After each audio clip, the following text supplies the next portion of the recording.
د روژهدارو دپاره به د قیامت په ورځ د عرش د سوري لاندې لوی درستخان وغوړولی شي او دی ته به آواز وکړی شي راشي. دی به د درستخان ته راجمع شي او خوراک څښاک به شروع کړي د قیامت دغه لویه ورځ. او نور خلک به لا حساب کتاب کې نښتي، نور خلک به حساب کتاب کې نښتي، نو چې هغوی وویني چې دا خلک خو موږ سره حساب کتاب کېږي او دی خوراکونه کوي، نو دی به ډېر تعجب وکړي چې موږ خو په حساب کتاب کې نښتي یو، حساب کتاب کې مصروف یو، دی په خوراکونو کې. نو الله طرف نه به وویلی شي دی ته چې دی به دنیا کې روژې نیولې او تاسو به د روژو خیال نه ساتو، روژو پابندي هم نه کوله. نو وګوره الله رب العزت څومره لوی اجر ورکوي په دې باندې.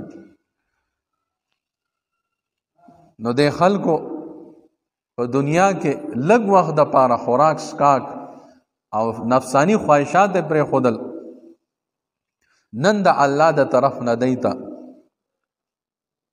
په دې ورځ باندې د الله رب العزت د طرف نه دا بدله میلاویږي چې دی شاهي میلمانه دي.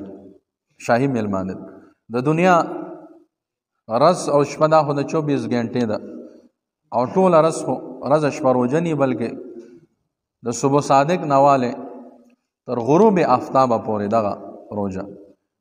نو په دغه وخت کې دغه انسان د صبح صادق نواله تر غروب آفتابه پورې لوږه تنده برداشت کړي، الله رب العزت به د دې لوږې تندې برداشت کولو په بدله کې د قیامت دغه لوی ورځې د لوږې تندې نه به الله محفوظ وساتي چې د هغې مقدار د 50,000 کالو برابر دی.